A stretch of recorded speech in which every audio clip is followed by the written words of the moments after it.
วัสดีครับอาจารย์ครับผม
Hello, everybody.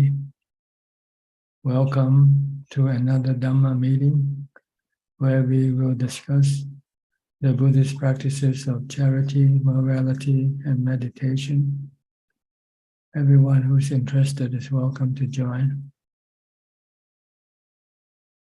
We will start with our first participant, which is Felicia Chan. Felicia from Malaysia. Ajaan, my practice is still good. I don't have question at the moment. Thank you, Ajaan. Okay, keep it up. Okay, Don't stop. sure. Okay. Yeah, sure. Thank you, Ajaan. All right. To Malaysia, Kit Yenso from Penang. Hi, Ajaan. Good evening. Yeah. So far, no question, Ajaan. Okay. We'll go to Jordan. Are you back in Toronto, Canada, or are you still in Virginia? Good evening, Tanajan. I'm still in Virginia, but I'm on my way back. I had to stay in a hotel last night because my bus was canceled. Mm-hmm.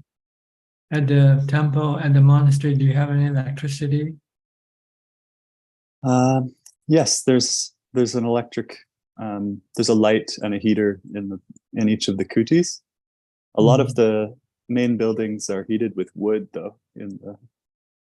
Actually, all year round, the water is heated with wood as well. I see. And the electricity comes from the line, or it's from a generator?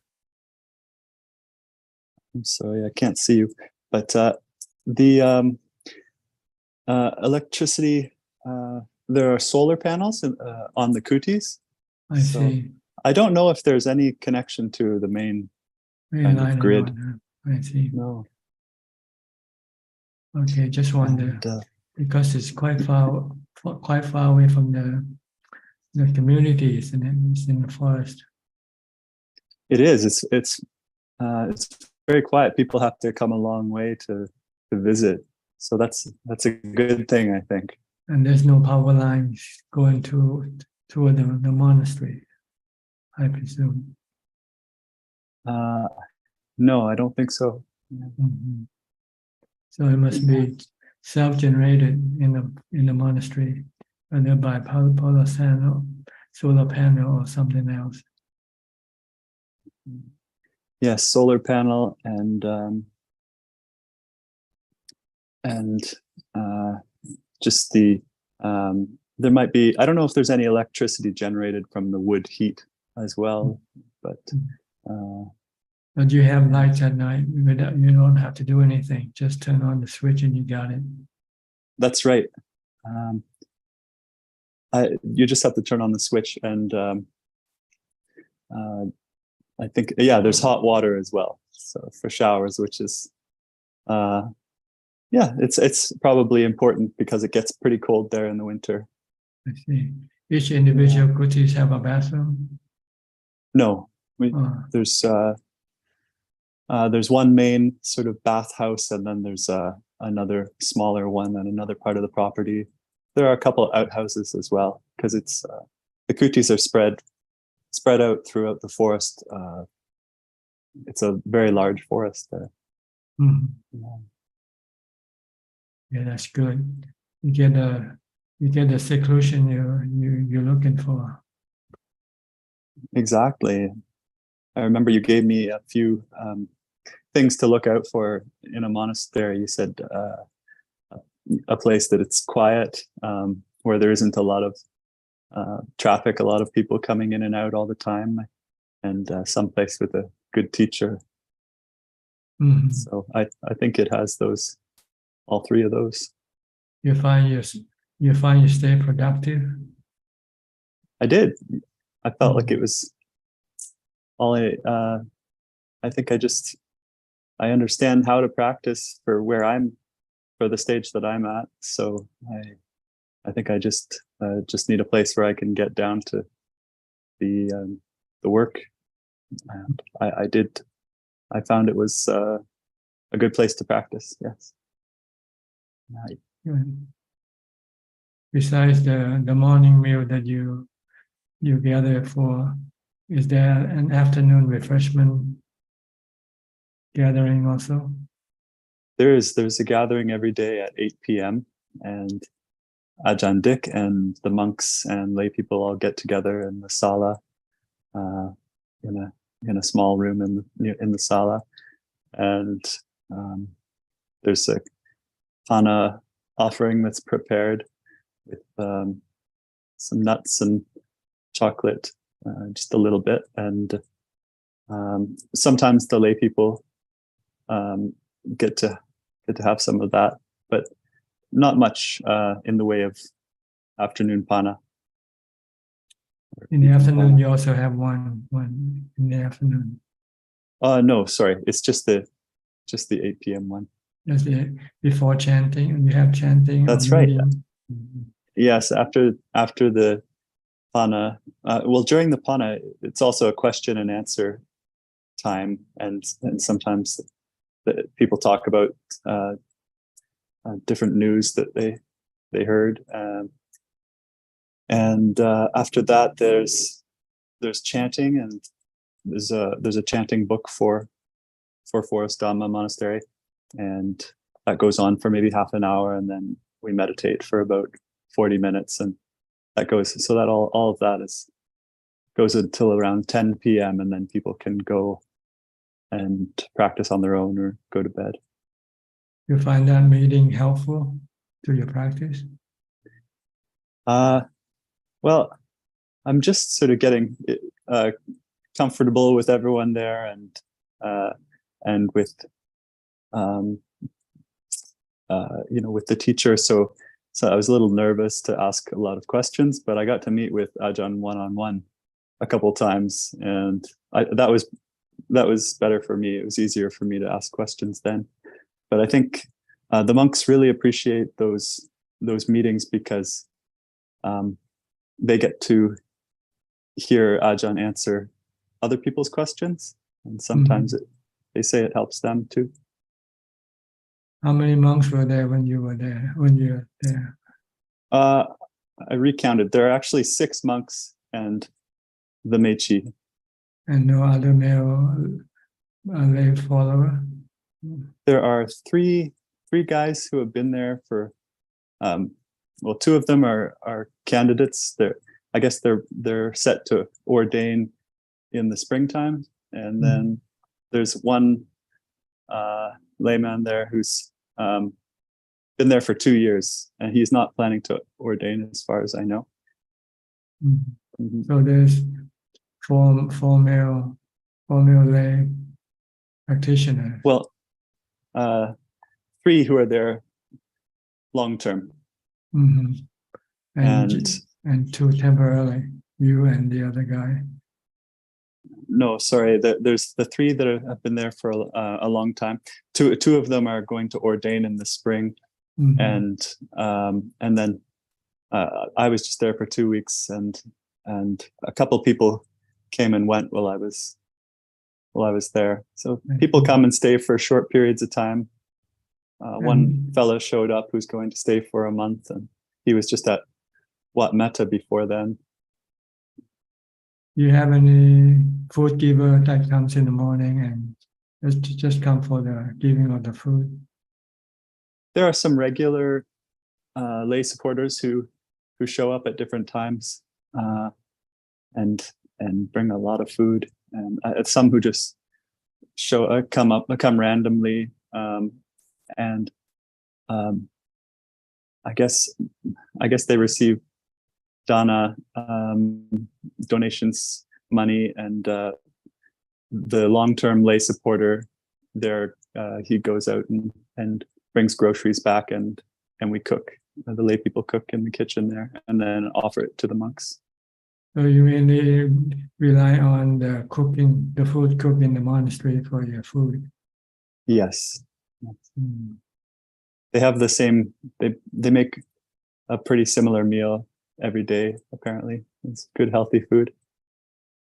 Okay. They do pindapat. It's more sort of, I don't know what you'd say. They don't receive a lot of food because there's just one neighbor that they go to visit, one very dedicated neighbor who gives pindapat every Every day. saibat every morning. Yes. Mm. There's only one house. Just one house, yeah. Yeah. And But how they go long- every day. How long is the distance from the monastery to the house? Well, I didn't go on the pindapat with them, so I'm not sure. I think it takes them about half an hour, Half an 40 hour, so- minutes. So not too far. Not 1 too far, mile. just down the road. Yeah. I see. Right. So you're leaving pretty soon now. Yes. I'm on my way back to Toronto. I just had a couple interruptions with the bus being canceled. Mm. So now I have to take a train. So leaving Virginia this afternoon, and I'll be in Toronto tomorrow. So And I'll be in and- touch with Ajaan Dick, and he's going to give me a list of Dhammayut monasteries in Thailand, and I might ask you about that, the monasteries on that list as well when I get it. But so I have to decide in the next little while whether to come back to Forest Dhamma and stay there long term and try to ordain there, or whether to go to Thailand like my original plan. Okay. Good to hear that you are planning to get ordination. Thanks so much, Ajaan. Hope you will find the right place for you. Thank you so much. So I don't have any questions in anything- particular. Okay. Just good to talk, just to It helps keep me on the path to meet with you every week. I really appreciate it. okay. Good. Nice talking to you. You too. Okay, I'll go to Thank you. Titima from Bangkok. กลับนมัสการค่ะพระอาจารย์ Don't have any question today ค่ะ Okay, go to Malaysia, Kafai Lim. Good day to you, Ajaan. No, I have no question for now. Thank you. Okay, how about Kok Seng from Singapore?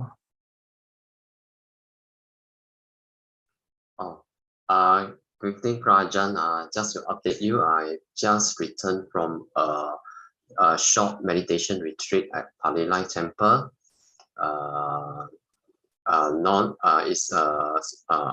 opt for the stay out option, meaning that every morning I will report at the temple, and then evening time, then I go back home. Yeah. Mm. And every Monday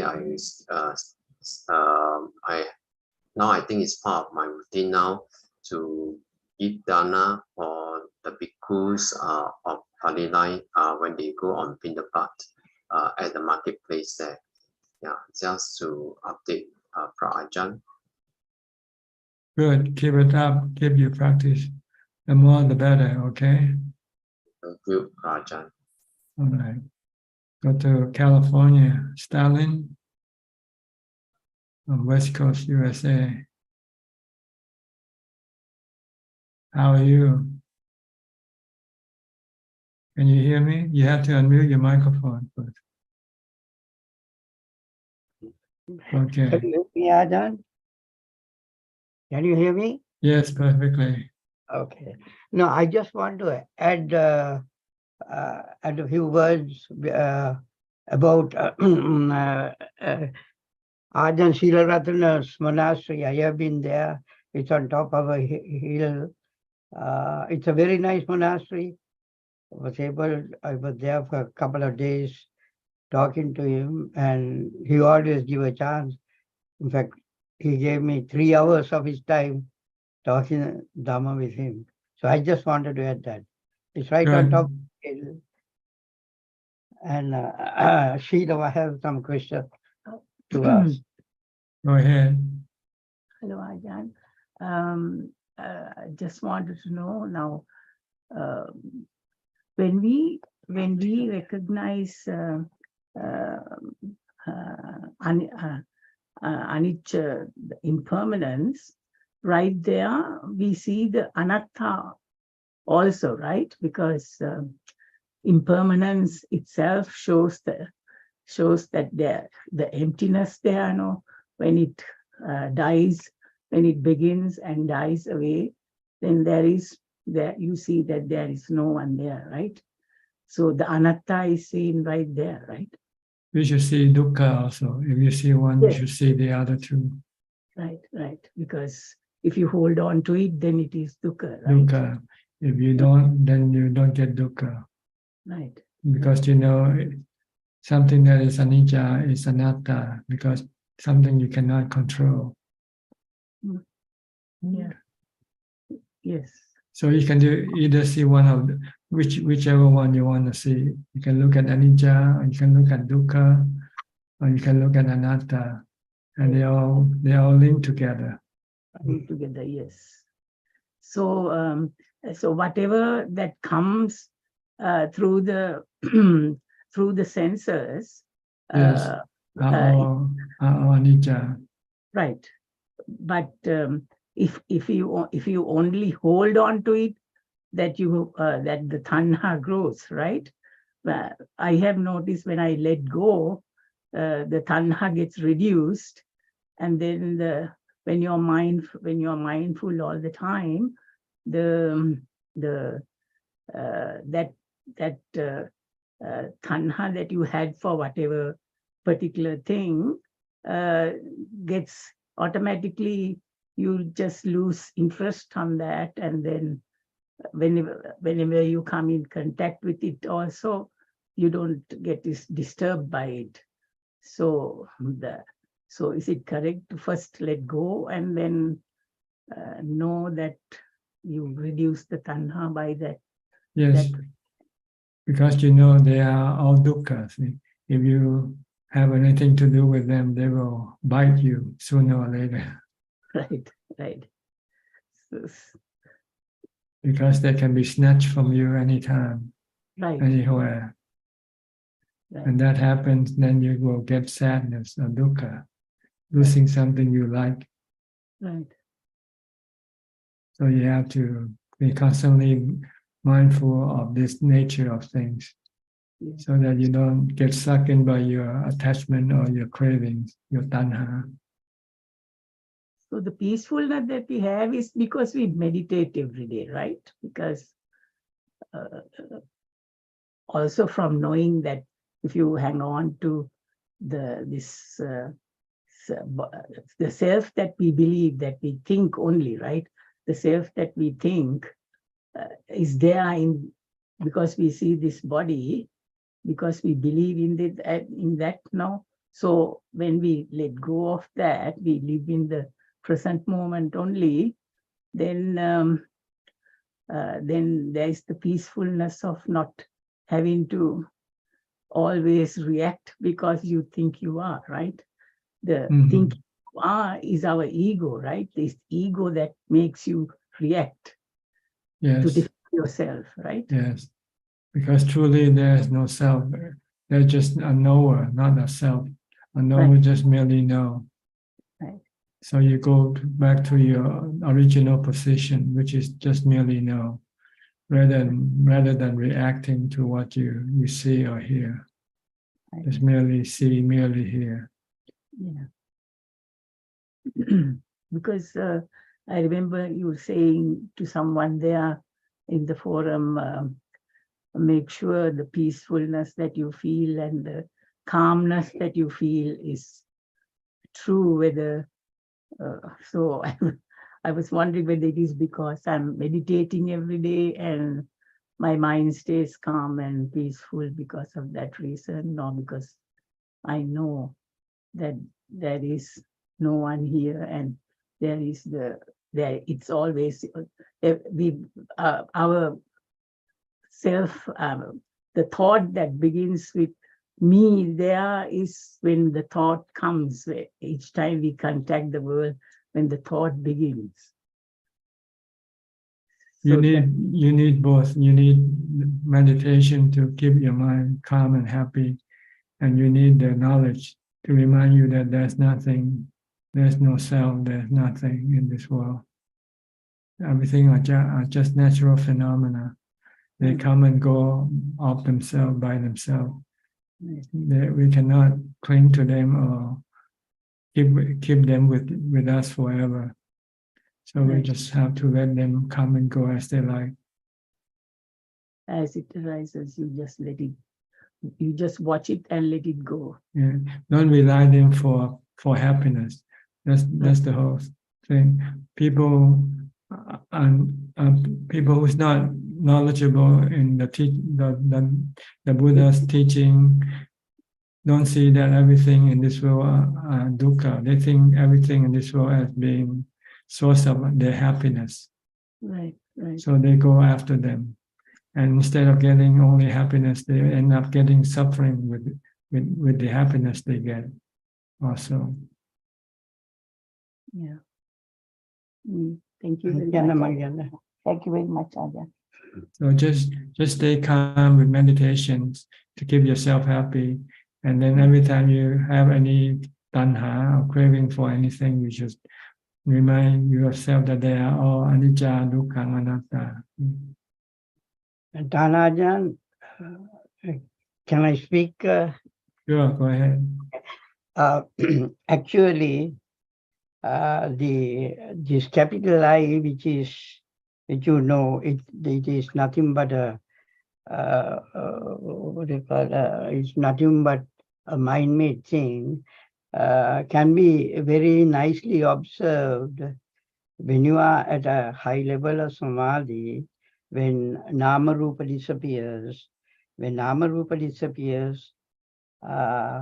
you can see that the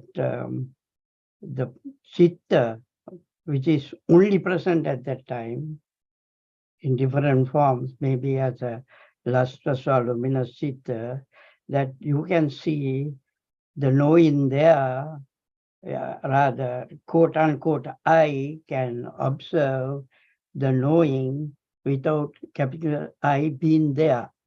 I am not there, but yet that experience is there. But there is no experiencer, but there is the experience. Or there is no knower, but there is that knowing. And there is no capital I. And then you can come to that conclusion that as long as Nama Rupa is there, there is this capital I being present.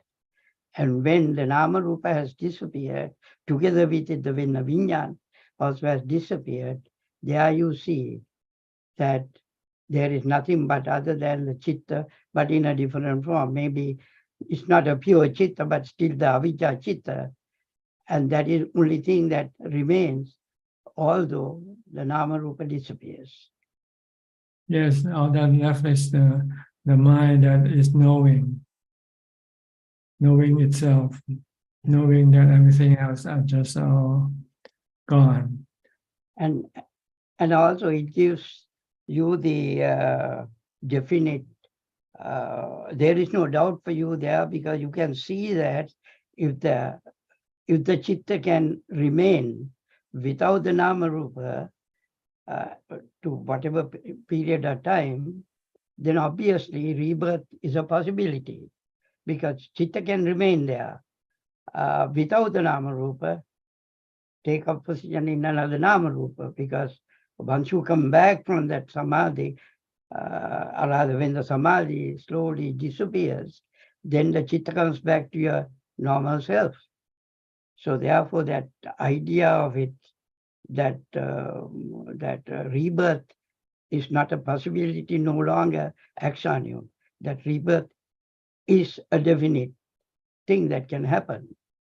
That insight also comes to you, and that it is the 5 hindrances that you have suppressed, which has brought about the disappearance of Nama Rupa.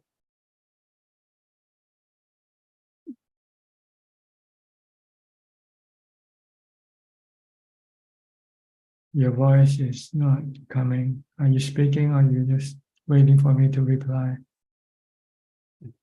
Are you waiting for me to reply? He's Yes, very well, sir. I see. Well, when you meditate to the point where the mind becomes still, then all mental activity cease functioning temporarily. Then everything that arises from this mental functioning will all disappear, including your defilements. But they don't disappear permanently. When your mind start to reactivate, start to function again, then the defilement will be the one that will be pushing your mental activities to go in the way of delusion, to think that there's me, there's I, there's the body is mine, so forth again.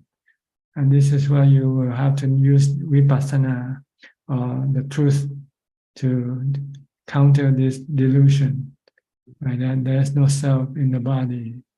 The body is just merely a composition of the 4 elements. And there is no self in the mind. The mind, the self is just created by the nama khanda, sanya and sankhara. So you just have to counter this delusion with the truth.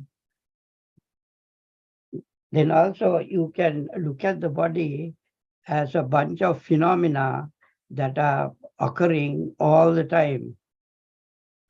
It is a work of nature. The body is a work of nature, like a tree. A tree is a work of nature. A tree grows because there are the 4 elements combined to make it grow.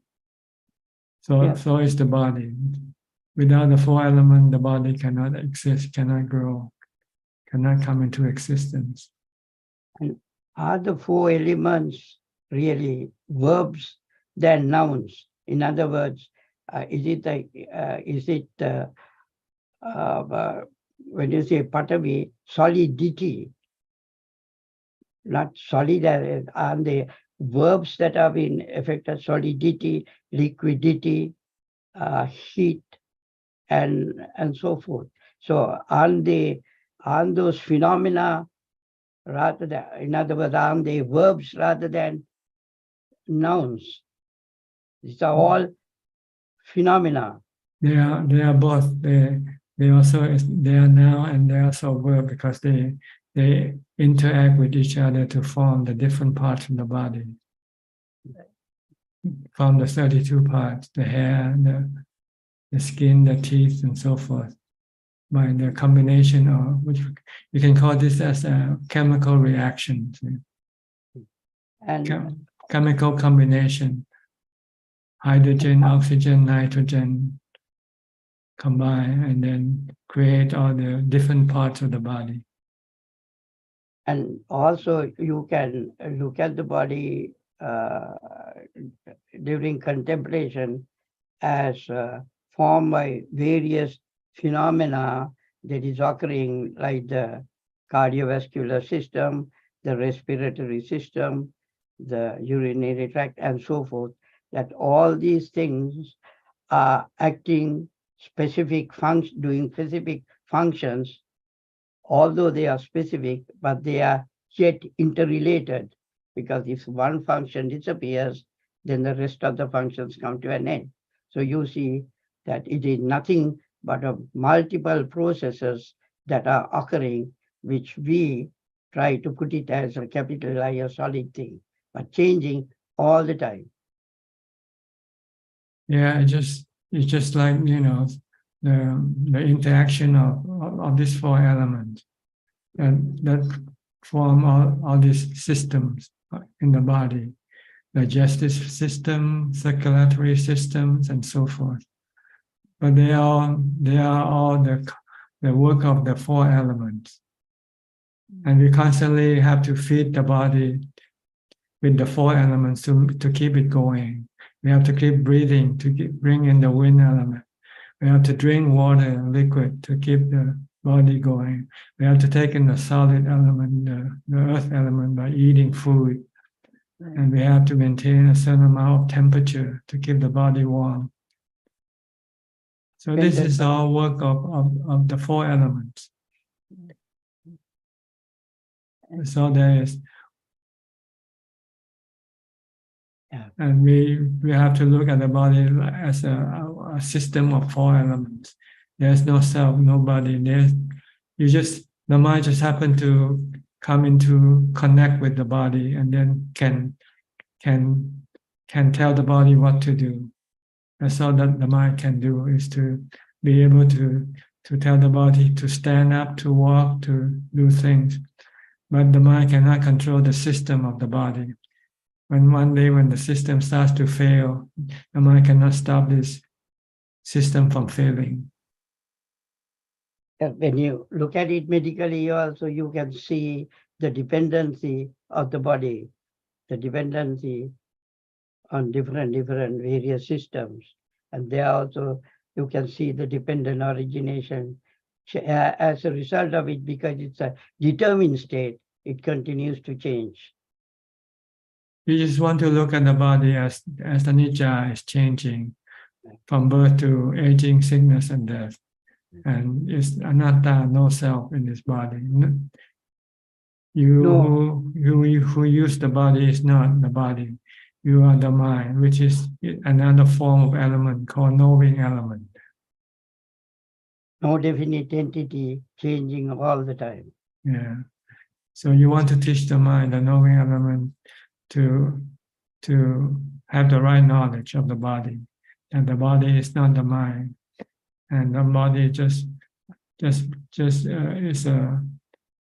something that the mind depend on as a tool or instrument for the mind to be able to connect with the sensual objects. That's all. That's the purpose of having the body, as far as the mind is concerned.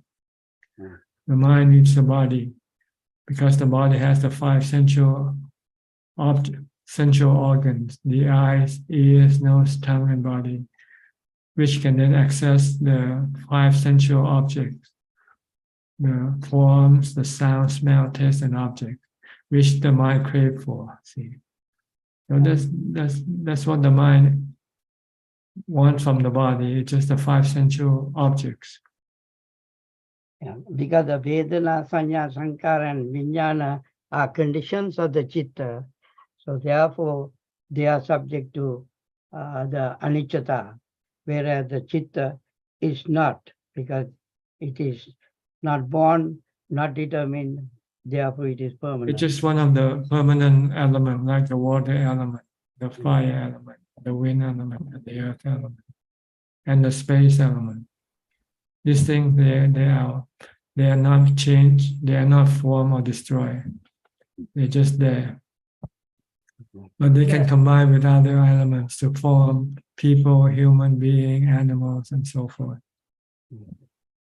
The four elements themselves, they all have to come together to go through the process, right? When they come together, they create things like trees, plants, and if they connect with the fifth element, which is a knowing element, and then they have this human and animals. Right. But they are anicca. They form, and then eventually they will then dissolve, disappear. The four elements will separate and return to its original Right. form. So then we have to learn to keep the mind mindful and in the right manner, so that Knowledgeable. Always look at the body as just a four element. right. Seeing it as only the four elements. Yeah, and one day Nice. this four element will separate. Right. Then the body will disappear. Like ice cream. When the ice cream melts, then the ice cream disappears. It turns into liquid. Yeah. Right. Like a block of ice. Yes, like a block of ice, like bubbles. Right. Yeah, the thoughts are also like bubbles, right? It just appear and disappear. I remember the very first time when I went into where the mind, there is only the knowing factor there, and then suddenly I remembered where is me, and then sort of you get scared at the very first time. You get scared and you want to come out. And you feel the moment that thought comes, then you lose everything and you come back. I remember that. It was so, when you look back, it is scary. I think, yeah. It's Okay.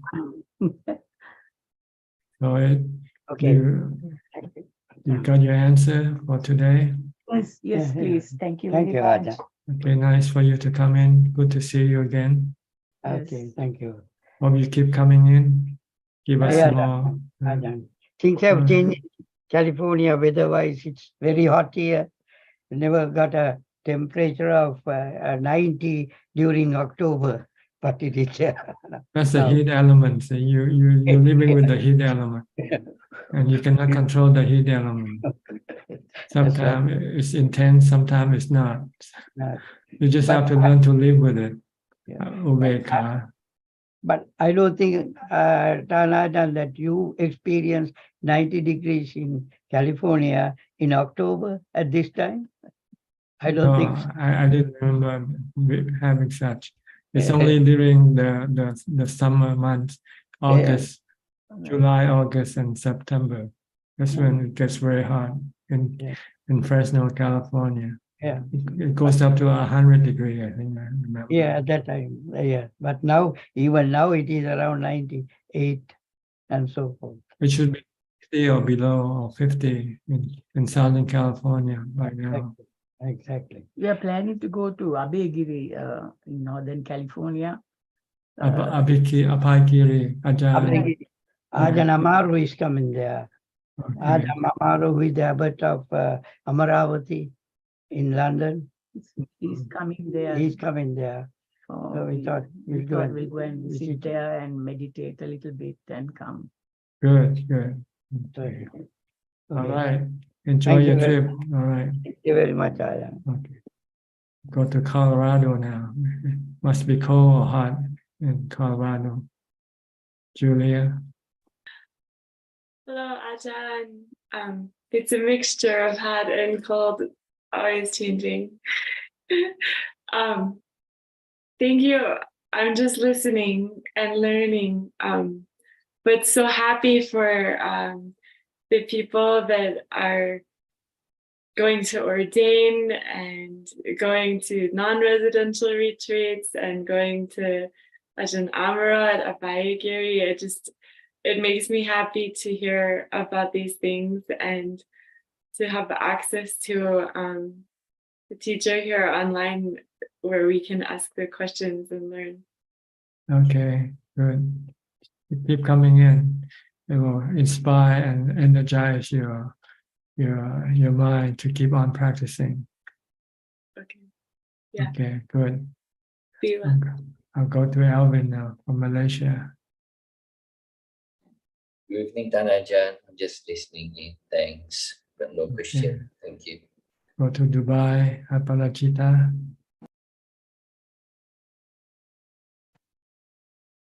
Good evening, Ajaan. Yes. Yes, no questions, but I wanted to thank you because, of course, I did write to you saying my dear cat Leo passed, and I felt sad for sure, but I also felt it was a very experiential moment of a lot of what we have been speaking. Yes, you're experiencing the truth. Before Yes. we're just talking about the Four Noble Truths. Exactly. But now you experience the truth itself. You Yes. experience dukkha, and you see the cause of your dukkha is because of your attachment or your craving. Yes. And also, further than that, I think I also noticed how starkly clear it is that whether it's the cat or me or anybody, it's not the body. It's like, I think you can verbally say it many times, but you're see not different. seeing it, yeah, you have to see the real thing. Yes, it's Yeah. totally different. Yeah. Good. And then yes, so thank you. It was a very deep understanding. Yeah. The Buddha instructed monks to go visit the cemetery. And during ancient time, they kept the corpse in the cemetery, so you can go look at the corpse, and then you can then really see what the body is like without the mind. It's truly nothing. Yeah, it's just a composition of 4 elements. Yes. Yeah. The mind goes disconnect from the body at the time of death, and continues on with their good or bad karma. Yeah. And I suppose I also feel more determined to look after my mind states and not be sort of slack in my way of being in the world. Yes, the mind is the most important thing. It's the Yeah. one that the things that count. Everything else doesn't matter really. They're just supporting actors, but the main actor is the mind. Yes. The mind goes on forever. It just a matter how it goes, good or bad. And we can do it when we're still alive. We can send the mind to a good place, or we can send it to a bad place. Yes. So if we follow the Buddha's teaching, we will send the mind to a good place. Avoiding doing all evil action, do only good action, and purify the mind. And the mind will eventually go to Nibbana, where there will be internal peace and happiness for the mind forever, without having to come and bother with a new body anymore. Because with every new body, you get aging, sickness, and death along with the new body. That is completely, truly the noble truth. There is aging, sickness, and death. Yeah, just Always. around rebirth, aging, sickness, and death. Yes. Until we reach Nibbana, that's when we will stop this round of rebirth. Just keep studying the Buddha's teaching and try to apply it in your practice. Yes. You'll stop your cravings. Once all your cravings are stopped, then the process of rebirth will stop. Thank you. Okay. Thank you. Thanks. Right. Maybe Leo is taking a human birth now. I think so. If all his bad karma has been expired, then maybe it's time for him to return as a human being. Maybe. I have goosebumps everywhere. So yes, maybe. Okay. Thank you. All right. Good. Good talking to you. Lovely. Thank you. Okay, we'll go to Switzerland, to Bill, Professor Ken.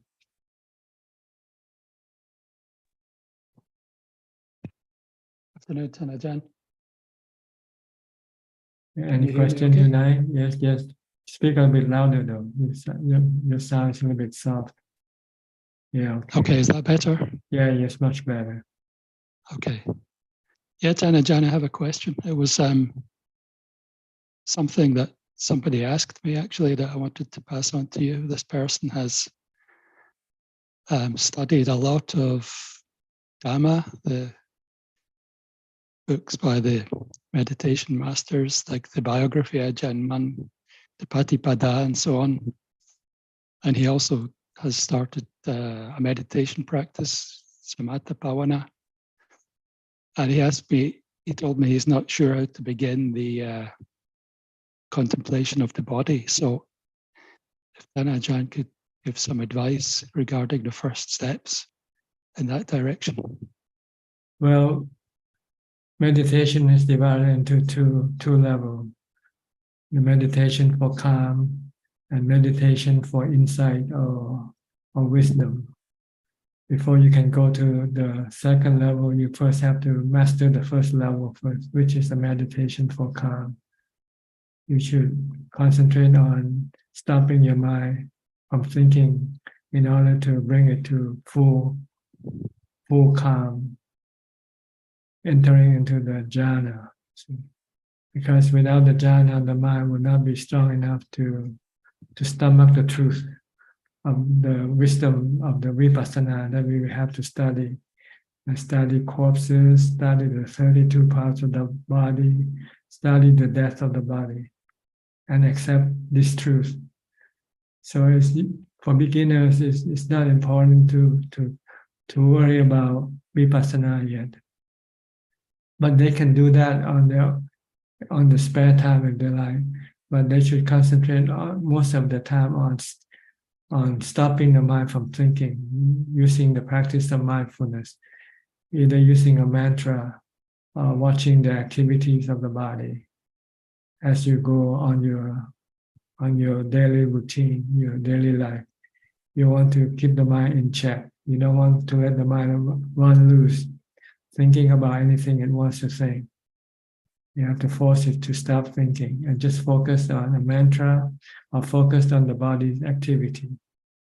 And when you have the time to meditate and you sit down and close your eyes, if you use the mantra, you can continue using the mantra as your meditation object.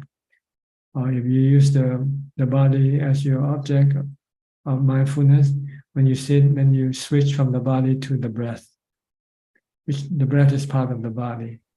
You just keep watching the breath in order to keep the mind from thinking about other things. If you can stay focused and watch the breath, eventually the mind will come to a standstill. It will stop thinking completely. And then you'll find peace and happiness and equanimity from that state of mind. Then if you can do this, try to do this as much as possible. Try to keep repeating doing it until you become very proficient, until you can tell your mind to calm down anytime you want. Once you can do that, then you can go up to the next level. You can then study the nature of the body. Because the body right now is your most possession, your most precious possession. But you have your attitude toward the body is wrong. Your attitude toward the body now is to think that the body is you. And once you think the body is you become attached to it, and you want it to last forever. So anything that will threaten the existence of the body will cause you suffering or dukkha. But you have to study the truth of the body that it's not going to last forever. The body will be subjected to aging, sickness, and death. So this is the first truth of the body you have to learn to accept.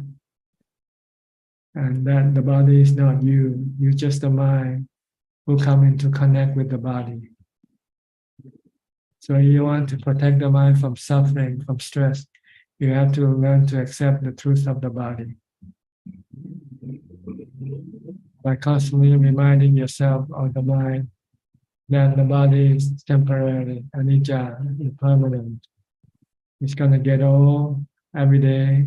With each day passing, it will become older and older. And with old age comes sickness and eventually death. But you're not the one who dies. You're not the one who get old, get sick. You're the mind. So what you want to do is to learn to let go of your body. And the way to let go of your body is you must not rely on your body for for making you happy. You right now you rely on your body to satisfy your craving with. You want to see, you need the body. You want to hear something, you need the body. You want to eat something, you need the body. You want to drink something, you need the body. So you must switch your way of having happiness from using the body to meditation instead. Relying meditation for your happiness. If you can be happy without having to use your body, then you can it will be easy for you to let go of your attachment or you're dependent on your body. Okay, so first you need to calm your mind and make your mind happy through meditation.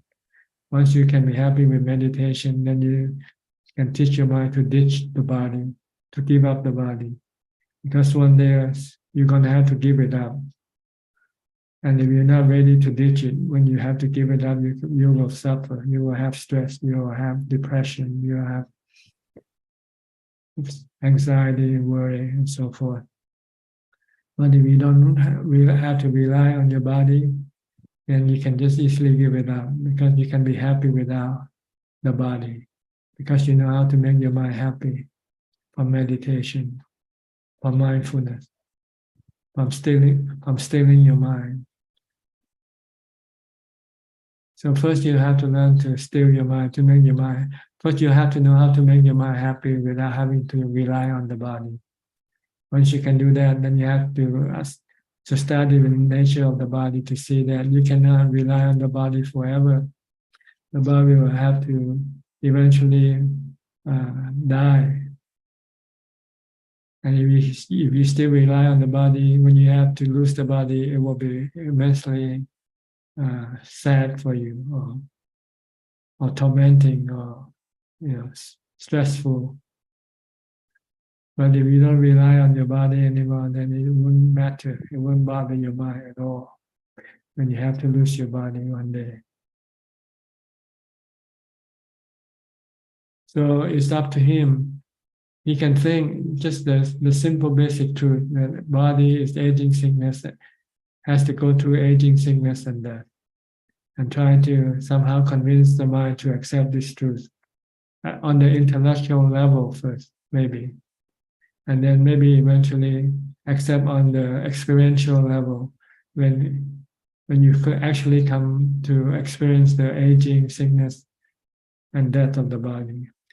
In order to be able to do this, you must have the happiness from meditation so that you can then actually give up your body when you have to.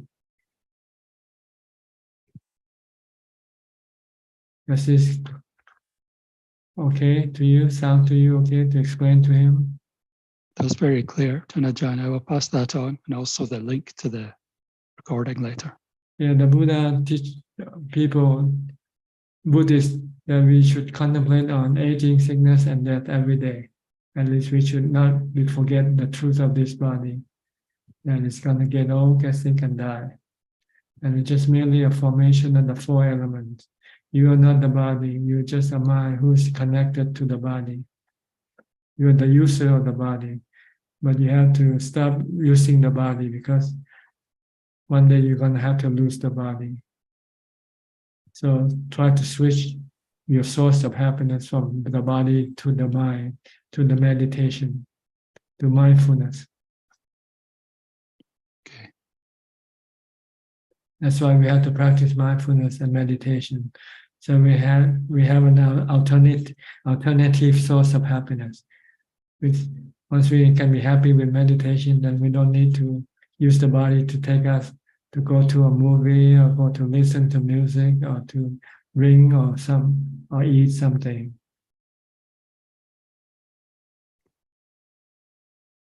Okay. Okay, that's very clear, Ajaan. Thank you very much. All right. I'll go to who next? Scott from Mansaleh. Hi, Scott. Good evening, Ajaan. Thank you. I saw you on Saturday. I came along. I was a bit too shy to come and say hello after you spoke, but I was there for the duration. I see. So thank you. It's good to see you in person. Now I understand the protocol and how it goes. I'll be more confident in coming forward. I felt a bit of I felt very there while it was all going on, but I felt very awkward because everyone else seemed to know what was going on and I didn't, if you know what I mean. I had my practice, but it was new. But I picked up on what is and what isn't. So the one thing I wanted to bring to you is I've mentioned it before, and I've seen other people talk tonight about health. I've just come through cancer. I'm 18 months cancer free. I have 6 monthly scans, and my next scan is at the Queen's Surrogate this coming Monday. Now, the mad thing is when I have this stuff going on as regarding there's an appointment in the post, there's a consultation in the post, there's a surgery in the post, there's a treatment in the post. My meditative practice actually gets better. It's almost like it's like a distraction, being in the present. It's when things aren't happening that I find myself distracted from my meditation. It's almost, I don't want chaos. I don't want to create havoc. But when the world around me is a bit of a storm, I seem to be a lot more comfortable. And I've spoke to, let's call him my mentor for a better word. I'm in 12-step recovery. And he said, because I come from a world of pandemonium, chaos, havoc, mainly caused by myself, I can sort of like, I'm on autopilot. I can just do that stuff. But when there's nothing on, it's almost like I want to shake it up. Like the snow globe at Christmas. So what it is when, now I know I've got this consultation and scan on Monday, and I don't get the results the following Thursday. I'm not sitting there biting my nails. I'm not rocking backwards and forwards. I can't wait. I can do all this. I'm in a breeze. It's almost like I've just flicked a switch. I'm in cruise control. The meditation comes easier. Being in the present comes easier, and everything else. But I just want to understand, I don't want my life to be chaotic all the time. So when it's actually calm, why can't I be calm? But I can only be calm when it's not calm. Does that make sense? Well, when you are calm, then you don't need to do anything. You don't have to make it calm. But when you're not calm, then you have to do something to make it calm. And I don't understand. I don't intend to sabotage. I don't intend to do anything to make things worse. But when everything is actually calm around me, it almost feels like I want to do a snow globe with it and shake it up. But when it's a snow globe naturally, I'm calm within that, and it's my mechanism, my default. Yeah, but that's the problem though, because when nothing bad happens, it makes you complacent. So our goal here is to try to be ready for the unpleasant eventuality that will come. If we don't do it now, when it comes, we might not be able to cope with it. Like, I've got a friend of mine back in the UK at the London Buddhist Centre in East London, and he said to me, you have fight, you have flight, but you also have a situation where sometimes just put your seatbelt on and sit with the feelings instead of running with them or running to them. Sometimes, and I think that's what it is sometimes just putting that seatbelt on and just sitting with the nothingness. That's what let's just say, struggle with. yeah, the goal is to train your mind to remain calm and in the face of whatever happens to your body. Okay, so But I'm in good spirits regarding my health. I am, I won't say overconfident or cocky. I've just basically, I'm doing everything I can to meet this in the middle, and we'll see. And this Saturday, I intend to come along, weather and car permitting, and I will come and say hello to you in person. So thank you. okay, all right. Thank you for coming in. I'll go to Brazil now, Sao Paulo, to Alfredo. Alfredo, Hi, Bante. how are you? Fine, thanks. Meditating. Life of meditation. Yes. Ubeka, equanimity. Yes. Yes.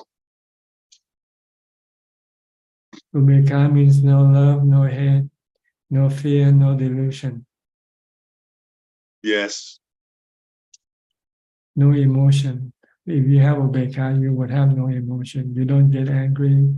You don't get any. You don't become greedy, or you don't hate. You don't fear anything. You just merely acknowledging, knowing things that Yes. happen to you or to anybody.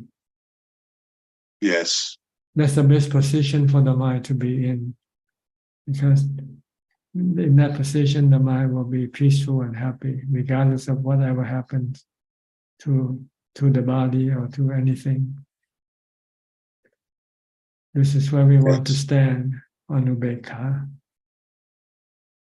We can get to upekkha with mindfulness and wisdom. Yes. The knowing is only in Farjana, né, Bante? Well, the knowing is always there, but it's only obvious when it's in the fourth jhana. When it becomes obvious, when you can see it clearly when it's in the fourth jhana. Before that, some other thing will block it from being seen clearly. Yes. So just keep doing mindfulness. Try to stop thinking. Yes. Focus on your breath, or when you sit, focus on your breath or on your mantra. And when you're not sitting, keep watching your body. Don't let your mind think about anything unnecessarily. Yes. Think only when you have to. When you don't have to think, stop thinking. Yes. Okay. Why is so difficult to enter in Farjana, Bante? Why is so difficult? So difficult. It's because the mind never stops thinking. See? The mind constantly thinks from the time it gets up to the time it goes to sleep. Like an automobile running downhill without a brake. So if you want to stop the automobile from running down the hill, you have to put on the brakes. And the mind keeps thinking because there is no brake. You have to put on the brakes. The brake is mindfulness. If you start to use the mindfulness, then you'll stop the mind from thinking. Then when it stops thinking, then it can enter into jhana, into the fourth jhana. Yes. So try to use mindfulness all day long, from the time you get up to the time you go to sleep. Either reciting mantra or watching what you do. What's your body doing? Well, every moment, every instant of your body movement.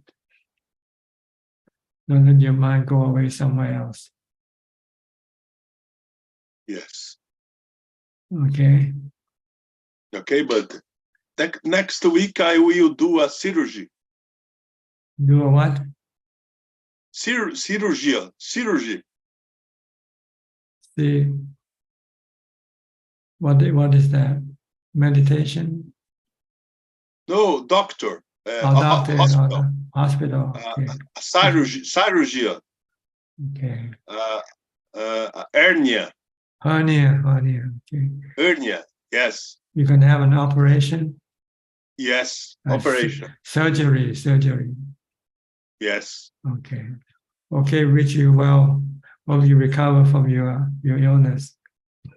Oh yes. have a safe operation. Yes. Okay. Yes. All right. See you next week, or maybe not. Yes. Okay. I'll go to Indonesia, to Willie. Good evening, Ajaan. I want to ask about the fifth precept. I want to ask about the fermented food or drinks, because they will contain a certain amount of alcohol, but if we consume it, usually it is very small chance that we will get drunk over it. So does it break the precept if we consume those fermented products? Well, there's no exception in the precepts there, so it's better just not to eat them if they are fermented. Okay, so although I mean they have a lot of health benefits and the alcohol amount is small, I mean just avoid it, right, Yeah, Tanajan? yeah. If you want to keep your precept pure, so it's better just to avoid them. Okay, so any Because alcohol. it might lead to some other excuse next time. Maybe a little wine doesn't matter, you know. Maybe a little beer, a glass of beer might not be before you I know it, see. you'll be drinking. Okay, and what about the fruits? Like, for example, durian, if it is ripe, usually it will contain certain amount of alcohol also, right, Tanajan? I don't know. You have to find out for yourself. Okay, so but if let's say we know that the food that we consume contains certain amount of alcohol, we just stop consuming it, right, Tanajan? If you want to be pure with your precept. Okay, okay, I see, understood. And another question is about sometimes we can't always consult with the teacher if we face any problems or doubt in our practice. So I want to know, like, if there is any rules of thumbs that we can refer back to if, let's say, we face any problems or doubt in our practice, Danajan, so that we can solve it by ourselves. You just suspend it for temporarily suspend it and wait until you find somebody you can consult with. Okay, suspended. I mean, is if let's say we don't have any access to the teacher yet. Yeah, then you just wait until you get to the access to your teacher. In the meantime, you continue practicing the way you used to practice before you get to this problem. Oh, okay, I see. So, I mean, we still have to consult teacher, right, Tanajan? Well, unless you eventually find the answer for yourself, maybe it takes a little bit longer for you to eventually be able to crack the problem yourself. Okay. So is there any like kind of frame of work that we can try to solve the problem with? Well, just try to look at from different angles. Okay, so like for example, just if let's say we don't know what to do or we are not very sure, then just stop thinking and then go back to Buddha. That kind of Just trick say or put it away for a while, and then later when you come back and look at it, you might see it in a different light.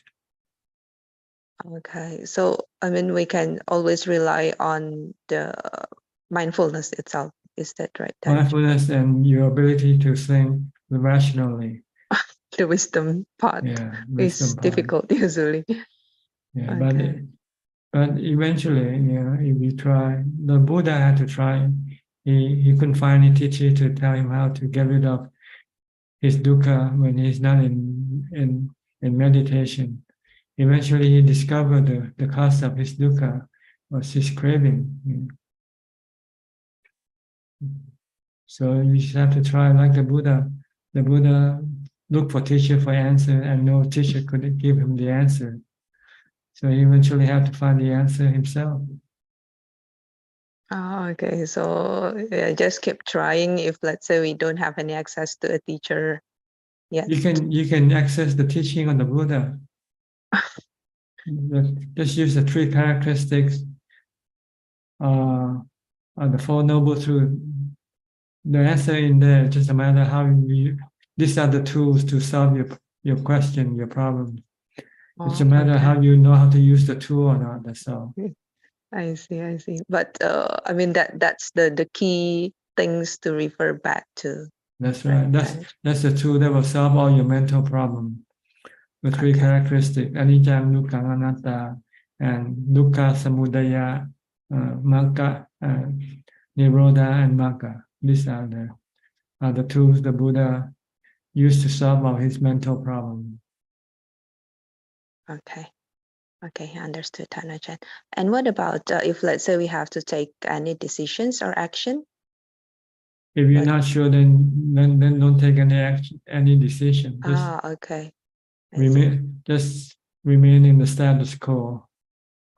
Okay. until you're sure understood. what you want to do before you make decide for you. Okay, so just Someone asked Ajaan, I think a monk asked Ajaan, should I stay here or should I go and practice alone?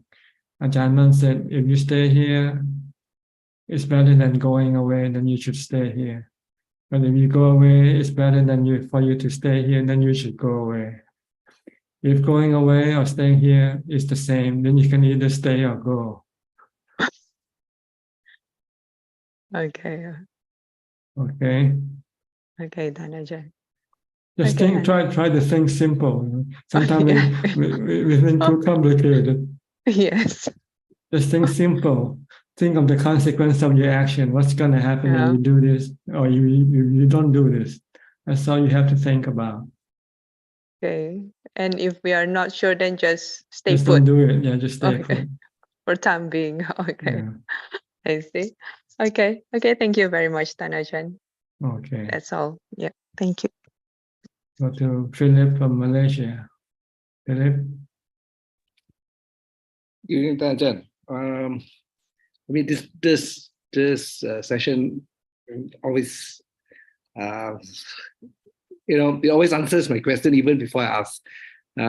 This is regarding aging, sickness, and death. I think a couple of days ago, I mean, I usually do my practice 8 precepts once a week and things like that, which I have quite a fair bit of meditation session.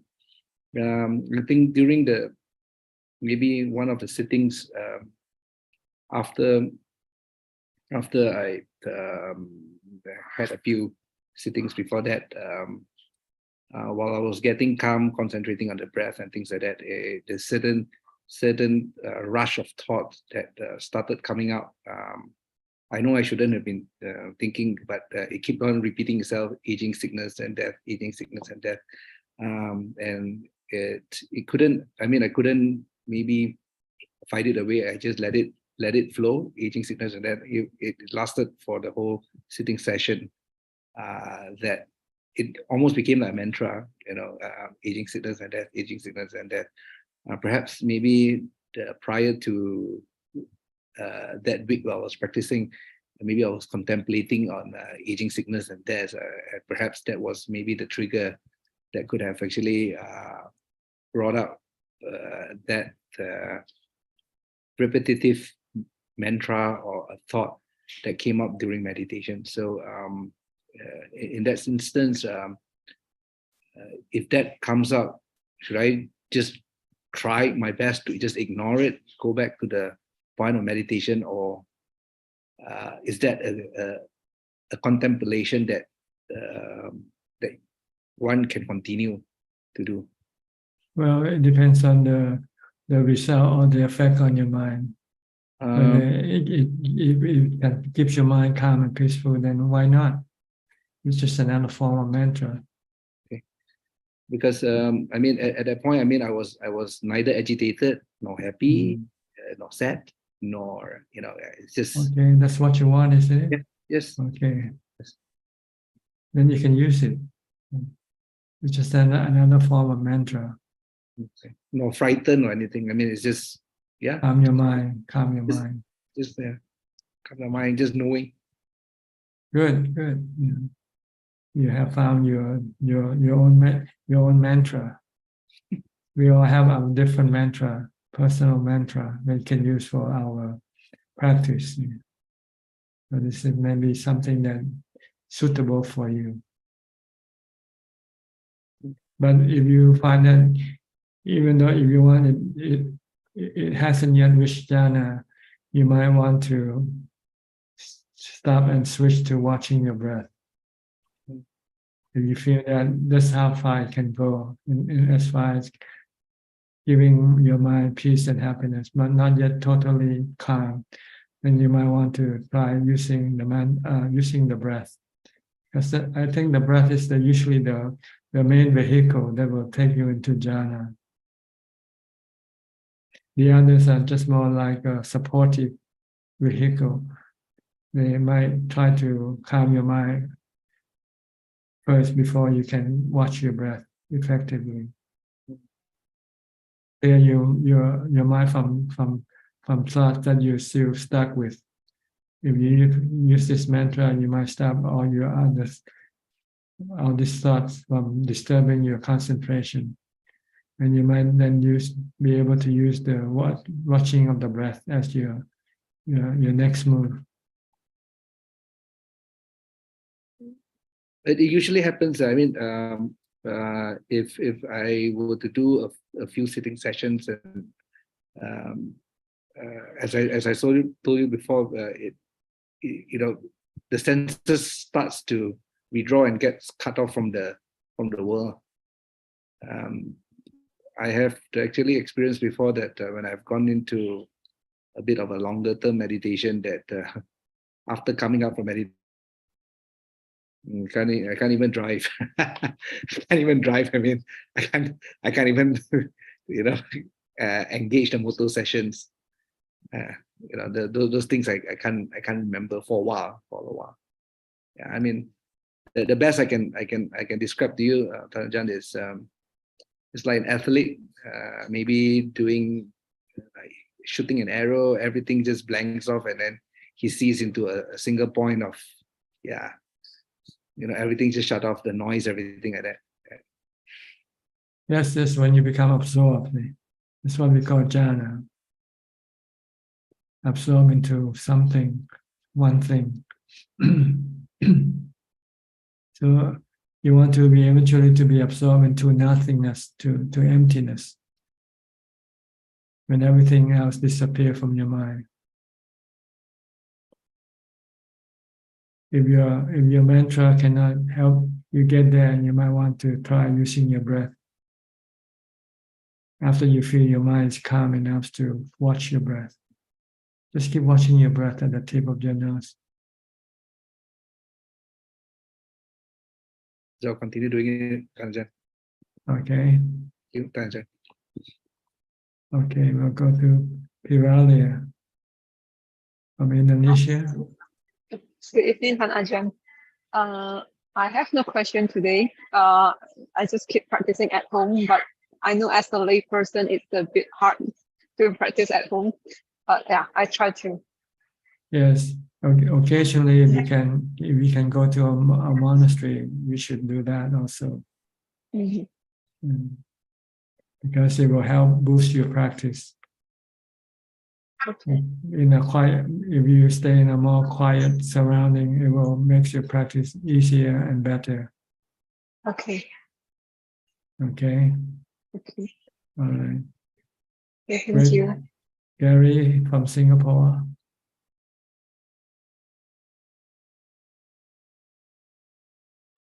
Good evening, Ajaan. I'm just listening and learning. No questions from me tonight. Thank you. Okay. Belinda also from Singapore.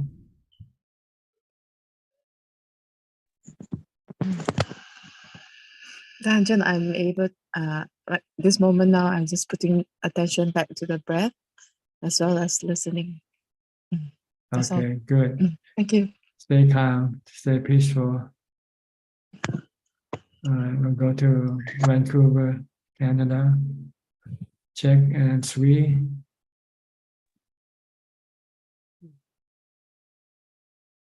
Go ahead, speak. Can you speak? Hello, Ajaan. Okay. Anything? Any comment or any question?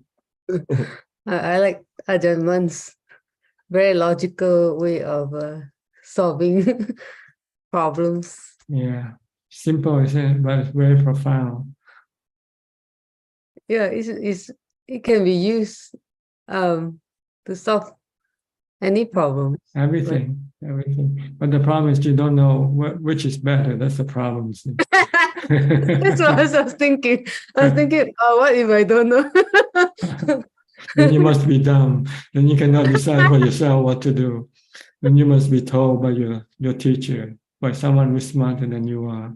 Yeah. Yeah, I was thinking, what if I don't know the, and then, yeah. If you don't know, then you have to stay with your teacher. So you also have to be smart then. Yeah. Think for yourself. If you cannot, then you need to stay with your teacher to learn more before you can decide whether it's good or bad for you. Yeah. Or maybe you just have to try it, just go and do it and see what happens. And you find it's bad for you, then you can always come back. Then you don't want to go anywhere anymore after that. If we don't have the wisdom, we have to walk the very long road, Ajahn. If we have the wisdom like Ajahn Mao, you know right away which one to choose. Well, sometimes you have to do it by trial and error, like the Buddha. He had to do it by trial and error also. Mm. If doing this thing doesn't work, then he has to do something else. Trying to fast for 49 days and it didn't work.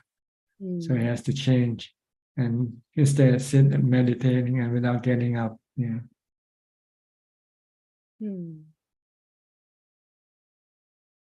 The Buddha is so determined, Ajahn. He's so Yeah, determined. you need determination if you want to walk on this path. Mm. You have to be resolute, not wishy-washy. We have to be determined to find the answer. You're not vacillating back and forth. What should I do it or shouldn't I do it?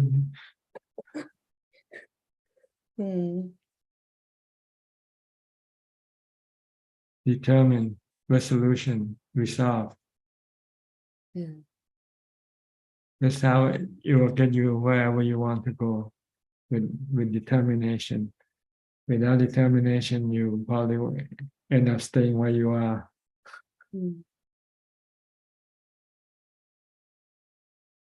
Okay, no question?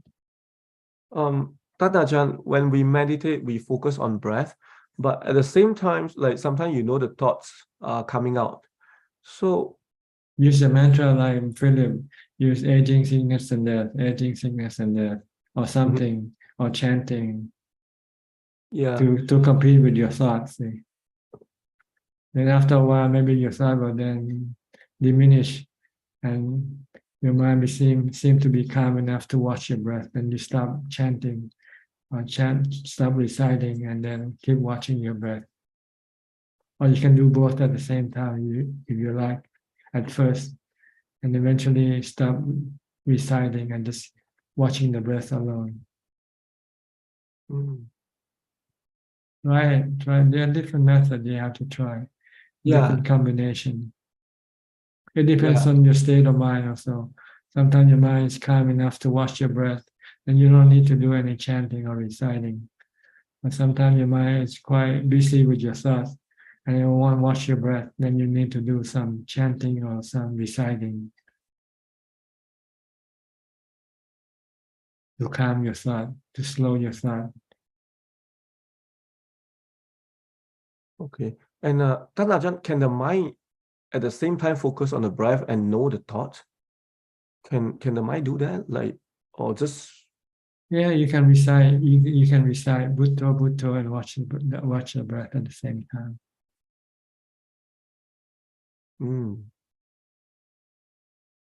Yeah. If you can think and watch your breath, why cannot you recite Bhutto and watch your breath? That's why I'm asking you. Bhutto is just another form of thinking. Yeah. But it's a positive thinking. It can stop the mind from thinking endlessly. It's the thinking that will stop thinking. Stop thinking. Yes, I think, I think you answer my questions. Yeah. Okay, why don't you do it? Okay, I answer your question now. No? It's time for you to do it and tell me how it works for you. Okay. You never report your practice. You just keep asking me all these questions for months now, and never say how it works. Never tell me once. Yeah, this thing works. This thing doesn't work.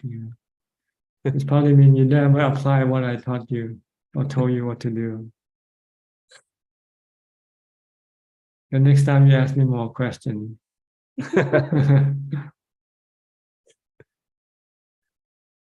Yeah. Yeah. No, I don't have any question. No, thank you. Okay. We'll go to someone who doesn't ask question, but tell me. We'll go to Dr. Piao and Indira. Piao, what do you have to tell me today? We had a Thanksgiving weekend. It was good. Canadian Thanksgiving was Yeah, yesterday. one month earlier than American Thanksgiving. Yes, Yes, yes. yes. And so we would like to thank you and to show our gratitude for always being there for us and guiding us towards. And so we thank the Buddha. We had actually a nice Dhamma discussion at a friend's place, a sutra discussion, which was good. Like a lot of question and answer. So that was our Thanksgiving. The way to thank them is to practice. The Buddha said, Patibat Bucha. Yes. If you want to show your gratefulness to the Buddha, Dhamma, and Sangha, keep on practicing. Yes. That's a gratitude Yes. you pay. Yes. Pratipatti Puja. Yeah, Patibat Bucha. Or Amisa Bucha. If you cannot Patibat Bucha, then do Amisa Bucha. Yes. Amisa Bucha means dana, Giving things. Yes. giving things. Giving things to the monastery. Support the Yeah. monastery, support the temple. Yes. Whatever it needs. If it needs kuti, if it needs something to use, for dwellings, build kutis or build houses or build salas or whatever, that will maintain the monastery. This is considered to be Amisa Bucha. Yes. And Patibat Bucha is to practice meditation. We're trying to do both. Good. If you can do both, but eventually you have to choose one or the other because they can interfere with each other.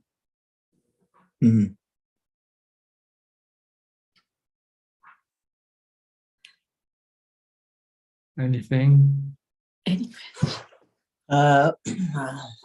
Really, not much. I think I really like the answer to Professor Ken. You talk about the body, like it was very, very clear how to start body contemplation and without relying on the external senses. I think you meant here the 5 senses, because our 5 senses are the ones that we are relying on most of the time, like outside meditation, but within, like once you get to you switching off the 5 senses, I think you rely on the mind sense for kind of happiness and self-relying system within the mind and peaceful happiness, right? But the 5 senses are really not giving any information at that point. So you're switching from the 5 senses to relying on different sense, the 6th sense, which is the mind at that stage. Yes, you rely on jhana to keep your mind happy.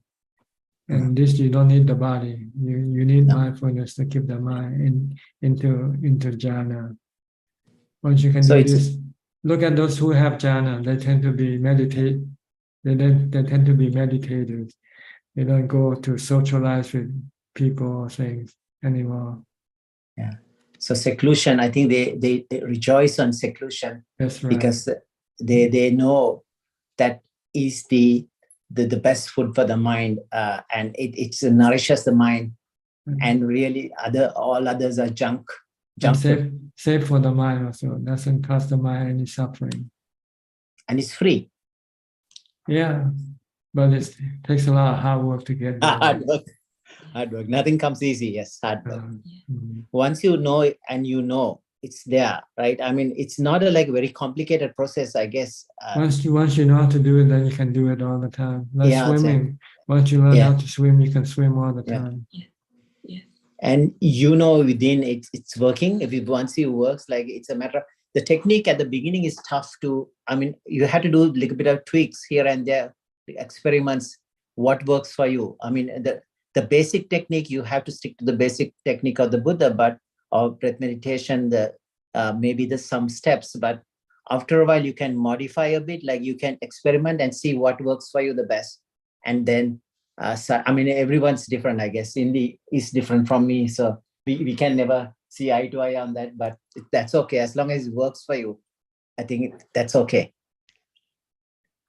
But see, meditation is simple, but yeah, before you can meditate effectively, you have to have preparation. This preparation is you have to develop mindfulness first. Without mindfulness, you won't be able to sit still. Your mind keep running all over the place. But if you develop mindfulness before you sit, then you have control of your thought already enough, so that when you sit, your mind won't be running all over the place. Then you can focus on your meditation object and then enter into peace and happiness. So the insights we are talking about, like, it's like more like a contemplation, but are the insights are just thinking or contemplation, or is just insight just pops up, something, some idea you never thought before, it pops into your mind, wow, why didn't I think of this before? Or you just have to think of anicca dukkha anatta, like a contemplate on like that? Well, it doesn't, there's no fixed formula. Sometimes it just pop up. You say, yeah, I got it. Sometimes you have to think about it for many days before eventually you can get to the answer. Yeah. But what I was talking about is not about insight. I'm talking about. I know. Yes, Yeah. At the You have early to, stages. before you can meditate, you have to have mindfulness first. Sure. Preparation, yeah. So you need to, this is the prerequisite to meditation. And in order to get mindfulness, you have to do mindfulness all day long, from the time you get up to the time you go to sleep. Constantly controlling your thoughts, stopping your thought by using a mantra or by focusing on your activity, your body activity. And this is the hard part. If you can do this, then the meditation will come easy. Easy. Some people who have already done this in the past life, have mindfulness already in the past life. They can sit and in 5 minutes they can enter into jhana right away. As you practice, it happens. But if you haven't have any mindfulness, you can be sitting there for years and years and you still haven't gone anywhere. So if you sit and meditate and you find that you cannot calm your mind, then it means you lack mindfulness. So you should focus more on the practice of mindfulness more. And you can do this all day long from the time you get up to the time you go to sleep. It's a kind of, you have to remind yourself, like, okay, I'm in your mind, now you're mindless. Oh, lots of mindfulness. Yeah. Am I focused on something, or am I just doing everything at the same time, eating and thinking about what I should do tomorrow and so forth? Is it, I think there's a nice metaphor in the sutra, this person who looks after the cattle kind of dips into other people's property and starts eating their crops. So he has to, the person who looks after the cattle has to have a stick and always hit and just make sure the cattle doesn't eat. He won't get in trouble. Eventually one fine day, he just doesn't, cattle is very well trained, and he sometimes just let the cattle roam around. He sleeps under a tree and that's all he does. Cattle is well trained. The mind at that stage, I believe. But it takes time to do this training. Time and effort. You have to really put an effort to stop your mind from thinking by being focused on something like mantra or on your body. The effort is the key, right? You have to have the right effort.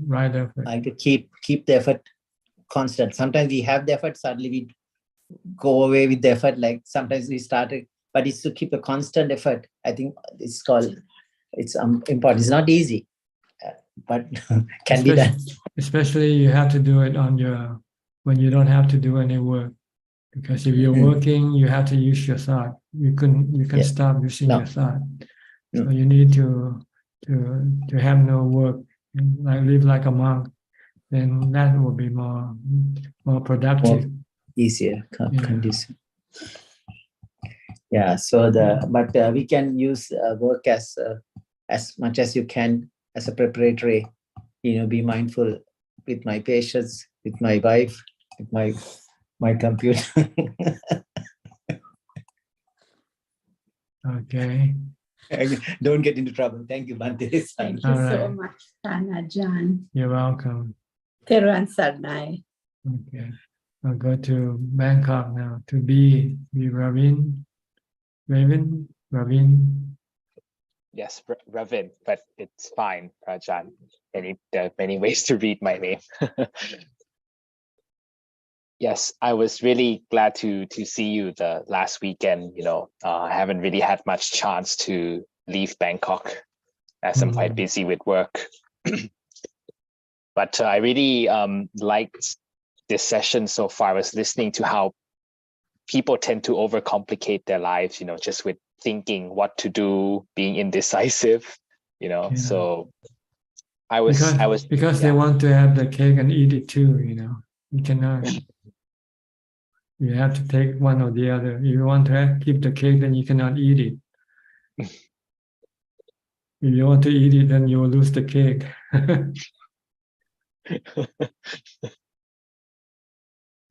But we tend to want them both, right? We want to be here, but we also want to go there. Yes, we want everything, but in reality, we can't. So that's the problem. Prajan, I was doing some self-reflection when I do meditation. I find that whenever I eat less, especially during because I don't usually eat dinner, I find my mindfulness to be stronger than when after I've just finished a meal. Is this because eating makes the body kind of work harder to digest, and so we get drowsy and sleepy easier? Well, you can tell it from your own experience. You don't Yeah. have to ask me. Yeah. I was just trying to link it to how I read in your book where you said you fasted for a week. Was that for the purpose of meditation? Yes, because when you fast, you're creating dukkha, because your body becomes hungry and your mind starts to have cravings for food. And so you have to find some way to stop this craving. And meditation, mindfulness you can use mindfulness by focus on a mantra or something to stop your mind from thinking about food. Okay? Because if you normally eat, then you don't have the problem to stimulate your mindfulness. But when you have problem, then you have to use mindfulness to solve it. So it's a way of boosting your mindfulness practice and meditation. Because if you have a full stomach, you feel good, you don't need to do meditation. You rather sleep. You feel sleepy. You feel lazy. But when you're not eating, then you have problems. You're hungry. And how are you gonna deal with this hunger? You cannot eat because you fast. And so you have to solve your hunger with your meditation, because most of your hunger comes from your mind, comes from your craving, not from the body lacking the food. So once you can calm the mind down, you realize that the hunger from the body is very minimal, but it's the hunger from the mind that causes you a lot of stress. So this is a way of forcing you to do more practice. That's all. That's what fasting is supposed to do, to spur your practice of mindfulness and wisdom. So it creates some sort of a problem, and then because we face a problem, we have to use mindfulness to solve the problem. We're not That's right. come out of the comfort zone. That's right, because it's a mental problem, not a physical problem. We want to solve. The physical problem we know is It's no problem. We create this problem just to create mental problem, and it's a mental problem that we want to solve.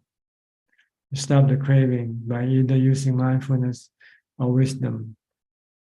One way to use, if you want to use wisdom, you have to contemplate on the unpleasant nature of food. Don't think of the food on the plate. Think of the food in the bowl, in the towel, in the toilet bowl. Oh, Yeah, this it's is not. the food. This is the food that I ate this morning or yesterday.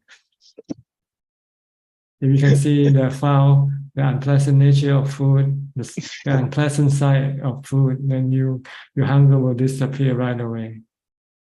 Oh yes, that's true. This is using wisdom. Mm. Wow. I actually didn't think that far. I just thought of eating food, spitting it out, and I wouldn't want to eat it again. That's already not attractive. That's bad enough, and not when it come out from the bottom of your body.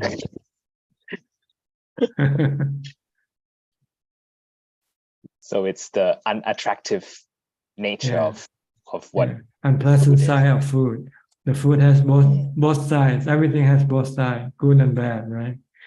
The good side is when it's on the plate, when it's hot and delicious to eat. But when it comes and goes into the toilet bowl, then it's not something pleasant to. No, it's not. But if you want to practice meditation, vipassana, you have to look at both sides of the story, not just one side. Yes. Yes.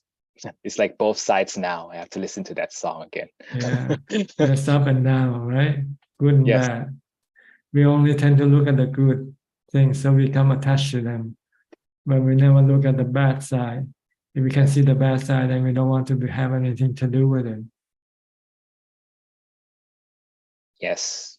And our kilesa doesn't want us to see the bad side as well. So that's another problem that I realize I have to solve. Mm-hmm. And I think it's hard to do without samadhi, without calm, because when the mind is not calm, your defilement is very strong. Yes. But when you calm the mind down, then your defilement become weakened.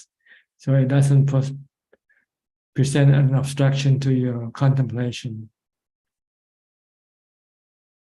Yes. If you don't have samadhi, if your mind is not calm, you don't want to contemplate on the unpleasant side of life, whether it's food or your body or anything. It's very true, Prajaan. Yes. But we have to maintain a balanced view of things, right? Both sides, back and forth, in front and back.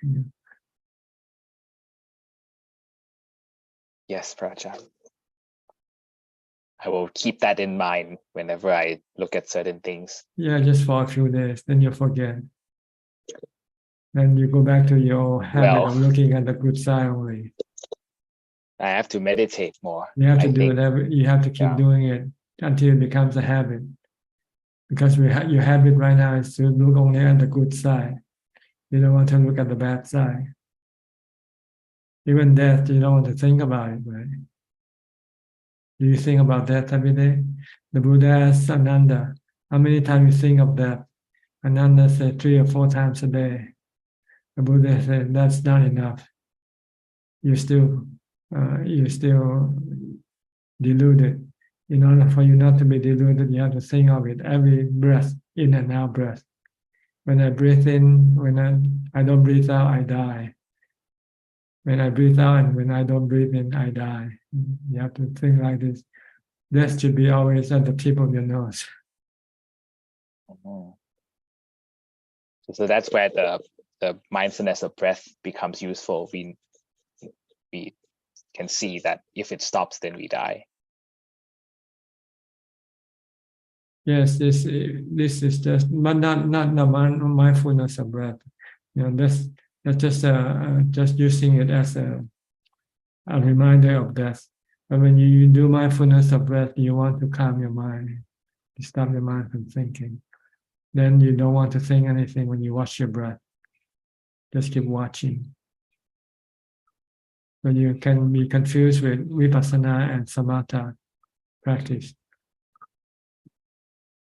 Using the same object, but one is for samatha, one is for vipassana. If you want to use for vipassana, then you have to remind yourself that if you don't breathe, you die.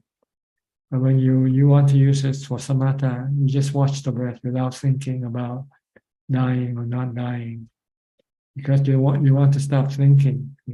It's a different kind of practice, but using the same meditation object.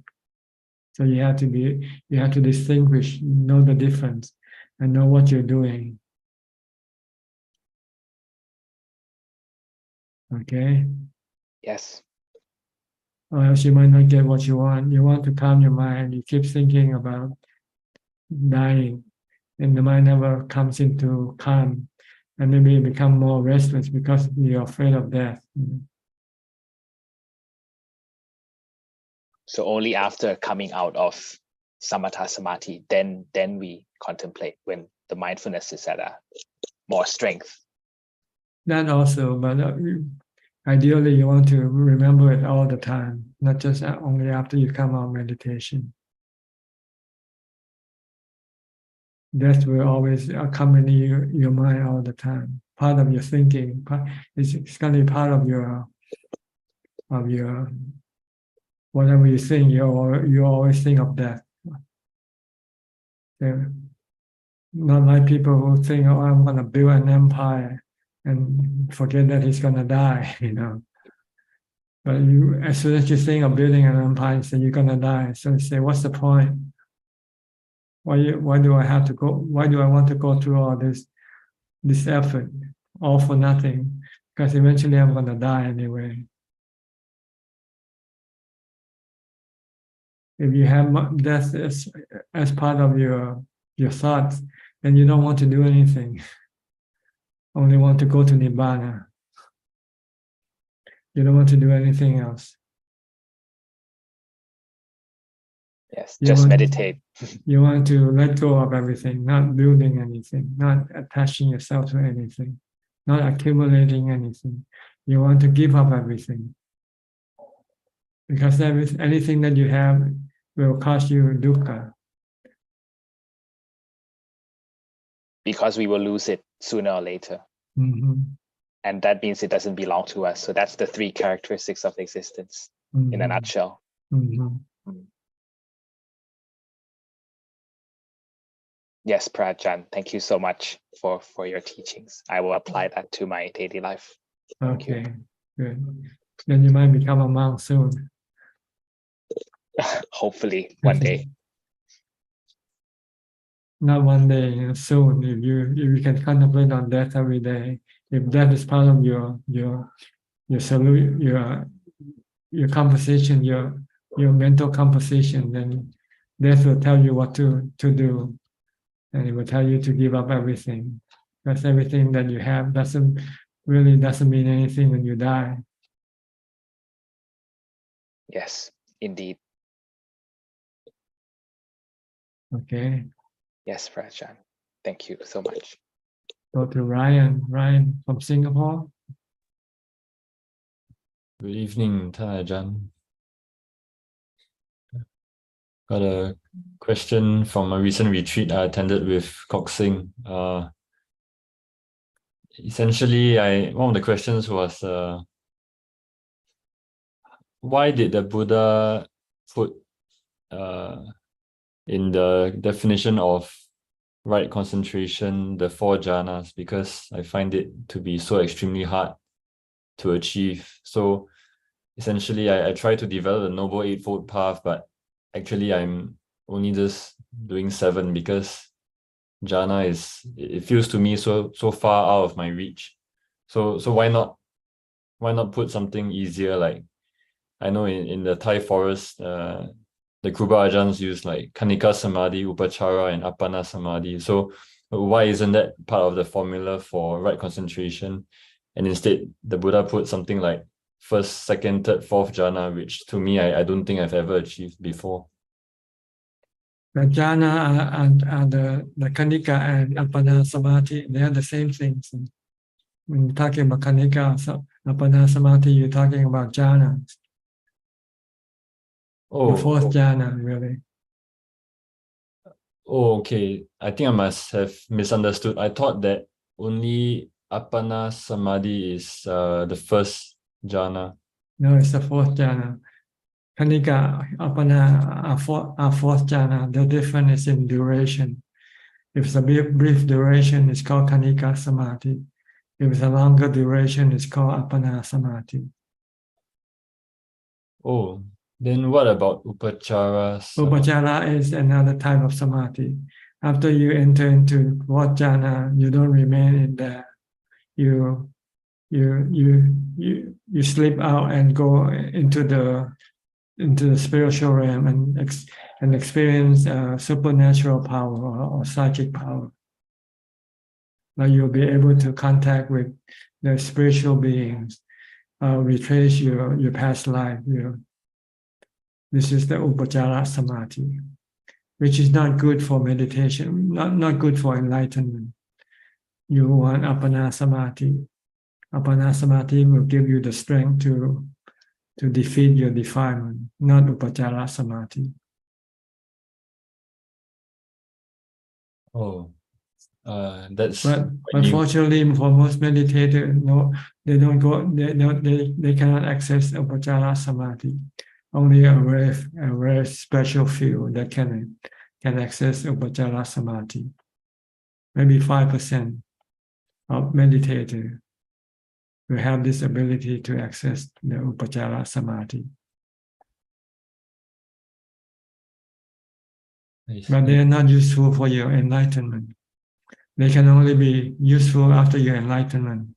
Then you can use it as a tool to help other, like help the spiritual beings. You need to have this ability to connect with them, like the Buddha did.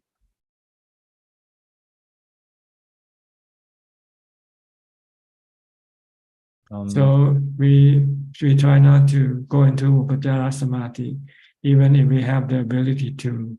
We want to keep the mind in Appana Samadhi, in jhana, by restraining the mind from slipping out into the Upachara level by using mindfulness. We want to strengthen the mind with ubeka or equanimity by remaining in the fourth jhana.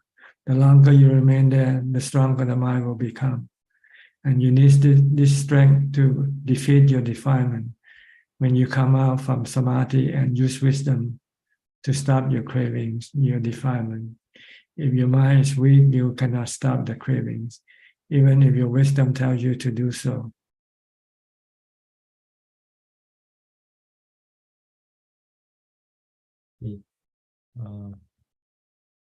So you have to try, you have to do it, no matter how hard it is.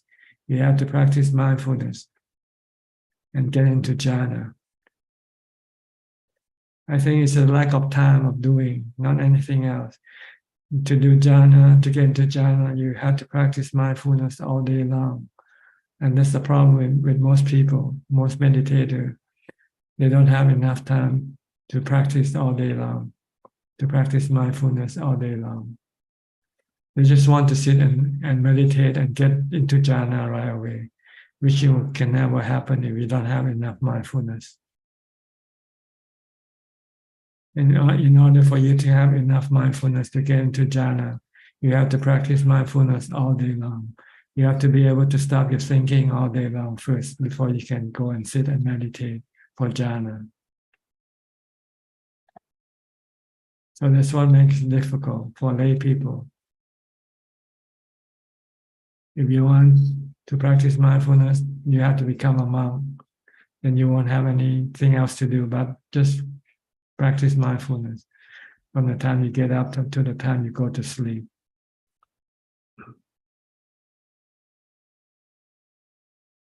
Yes, I do think that it's extremely difficult as a layperson. I think if you have to remember that The Noble Eightfold Path is taught to monks, not to lay people.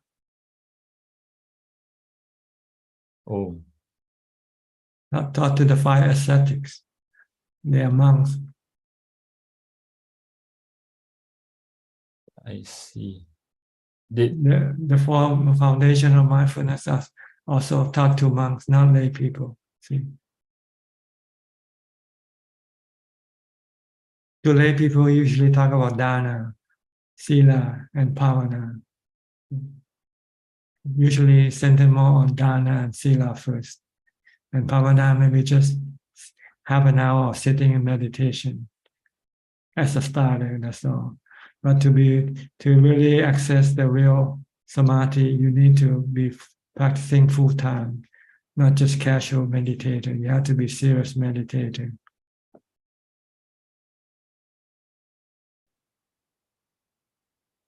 I see. It makes me feel like you were using the analogy just now where learning meditation is like swimming. So I'm a casual swimmer, but I'm actually like trying to join the Olympics when I'm That's right. You want to compete, and when you still haven't yet mastered your swimming. So you have to be content with whatever you can do right now. And if you want more, then you have to devote more time for developing mindfulness first. If you cannot develop mindfulness, you will not be able to succeed in meditation. Okay. We have one other participant, and we only have about 5 minutes left. Do you have anything else to ask? No, that's all. Thank you, Ajaan. I'll reflect on what you said. Okay. I'll go to Sulan, who always come in last, but not least. Always last, but not least. Hello, Ajahn. Happy to see you. Yeah, I'll try to see you once a week when I can. Good. Makes me happy every time I see you. Oh, I also feel very happy to see you and also hearing your calming voice, sharing the Dharma to us. Yeah. Okay, you have any question tonight? Yes. Just now I heard you mention about Amisa Pucha, which is doing charity. So yeah, that is something that I'm striving to do. Then yeah.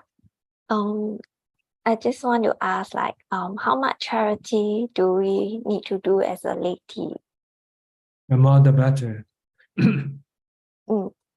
The more the better. Yeah. If you can give up your money to buy a new dress and give it to charity, that's better. Oh, yeah, that's a good analogy. Yeah. Okay. Oh. So you can do a lot of charity, but you have to sacrifice your own desire, your own cravings for things, which is the purpose of charity, to reduce your craving for things for yourself. Every time you want to go on a holiday, spend the money that you will spend on holiday on charity instead. Then eventually you won't have any cravings to go on a holiday anymore. Oh, that's true. But if you spend money on holiday this time, then there'll be another time later on you want to go on holiday again. But every time you want to go on a holiday, you spend the money on charity. You don't go on holiday. Then after a few times, you don't feel like you want to go on a holiday anymore, because you find something better. You find giving to charity. You feel happier than going on holiday. Oh, that's true. Okay, so try to do this. Every time you want to buy something non-essential that you don't need to have, then give the money away to charity instead. Which also includes like buying things for people. anything for people, or charity, it doesn't matter who the receivers are, as long as you give away what you what you're gonna spend on yourself instead and give it to somebody else. Oh, okay. Yes. Okay, I can try to do that. Okay. Oh, okay. Okay. I think we have to go to Kunjuk now for some more questions from Facebook or YouTube or Yes, from email. Yes. We have 4 questions. And the first question is from the assistant Gmail. It's from Charles from New York. Do we need to follow the 8 precepts to attain jhana, or is 5 precepts good enough? It depends whether you're a serious or a casual meditator. If you're just a casual meditator, you can just keep the 5 precepts. If you're serious, then you should use the 8 precepts. But the precepts themselves don't get you into jhana. They only support your practice. What really get into jhana is mindfulness. So for some people, they might have mindfulness already from past life. So they don't need to keep the precept. As soon as they sit and meditate, they can enter into jhana right away. So the precept is just for those who haven't yet have any mindfulness, and they want to have the time to develop mindfulness first before they can enter into jhana. The next question is from Facebook. It's from Hai Eng Yu. How do we prevent rites and rituals practiced by Buddhists in different cultures from hindering of spiritual development, as I notice certain rites and rituals are against the teachings of the Buddha? Well, you just have to stick to the teaching of the Buddha, which is the law of karma. The Buddha said you're happy or sad not because you do a certain rites or ritual. You're happy or sad because of your good or bad karma. The next question is from Metta Vandana. Ajaan, in Mahasi Sayadaw tradition, the rising and falling of the abdomen is practiced. It's used as a main object. Can Ajaan comment on that? Thank you. It's the same practice as watching the breath at the tip of your nose. You only watch the breath at the abdomen. When you breathe in, your abdomen expands, rising. When you breathe out, your abdomen collapses, falling. So it's the same thing. It's anapanasati in a different position, different point, different place of focus. Instead of watching your breath at the tip of your nose, you watch at the abdomen. That's all. It's still the same practice. And the last question is from Nilmini. Venerable Ajaan, can you please explain last moment of the present life and how it's beginning to another life? Also, if the body and mind are empty, what will happen? Last moment is when you don't breathe. When you stop breathing, when the body stops breathing, then the mind disconnects from the body and it becomes whatever it is at that moment. If it's a hungry ghost, it becomes a hungry ghost. If it's a happy spirit, it becomes a deva. So it's automatic right away. As soon as the mind disconnects from the body, it becomes what it has already become at that point. And I don't know what you mean by empty mind, empty body. So I have to skip that question. That is all. Okay. Okay, that's it. That's all the time we have for today. Thank you for your participation. I hope this meeting can help you advance in your practice. And in the meantime, please stay safe, stay mindful, and keep on practicing. And if all goes well, I'll see you all at the same time next week. Thank you and goodbye. Thank you, Prajan. Ajaan. Thank you, Ajaan. Thank you, Amin. See you at